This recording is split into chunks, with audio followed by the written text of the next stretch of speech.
Assalamualaikum warahmatullahi wabarakatuh. Pertama-tama saya ucapkan terima kasih kepada dosen pengampu mata kuliah mikroteknik Ibu Asmia telah memberikan kesempatan untuk menyampaikan materi saya. Langsung saja, judul materi saya analisis materi pembelajaran. Materi pembelajaran adalah bagian dari isi rumusan kompetensi dasar KD, merupakan objek dari pengalaman belajar yang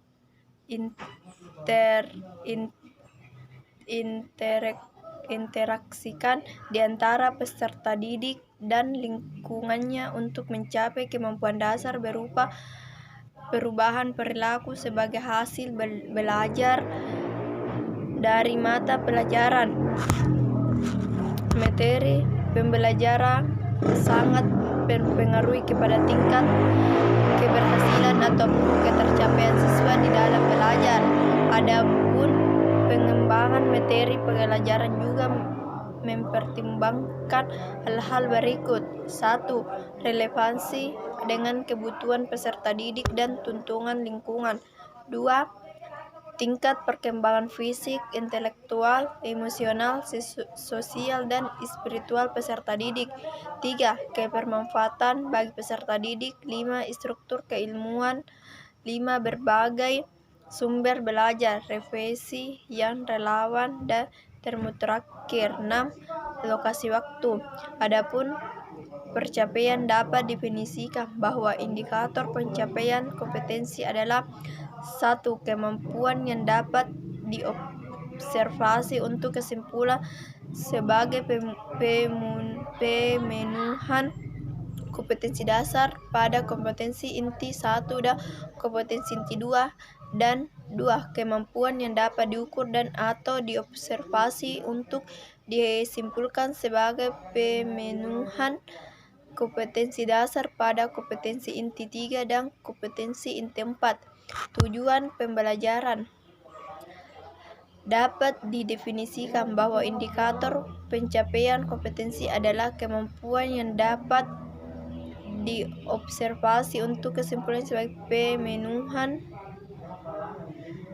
kompetensi dasar pada kompetensi inti 1 dan kompetensi inti 2, dan kemampuan dapat diukur dan atau diobservasi untuk disimpulkan sebagai pemenuhan kompetensi dasar pada kompetensi inti 3 dan kompetensi inti 4.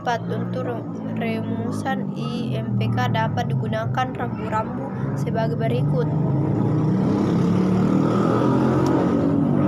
Indikator merupakan penanda perilaku pengetahuan KD dari KL sampai 3 dan perilaku keterampilan KD dari KL 4 yang dapat diukur dan diobservasi. Perilaku sikap spiritual dari KL 1 dan sikap sosial dari KL 2 tidak diturunkan ke dalam KD dan juga tidak memiliki indikator pencapaian kompetensi pada RPP, tetapi perilaku sikap spiritual dan sikap sosial harus dikaitkan pada perumusan tujuan pembelajaran.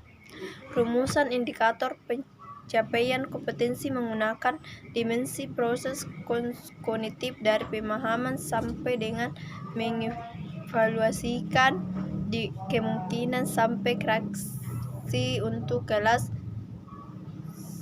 12 jika ketercapaian hasil belajar siswa di atas rata-rata dan dimensi bentuk pengetahuan faktual, konseptual, prosedural, dan metakognitif yang sesuai dengan KD, namun tidak menutup kemungkinan perumusan indikator dimulai dari rendah-rendahnya C2 sampai setara dengan KD. Hasil analisis dan rekomendasi itulah sedikit materi saya sampaikan. Atas nama Yuliana, Prodi Tadris IPS, Institut IAIN Parepare. Assalamualaikum warahmatullahi wabarakatuh.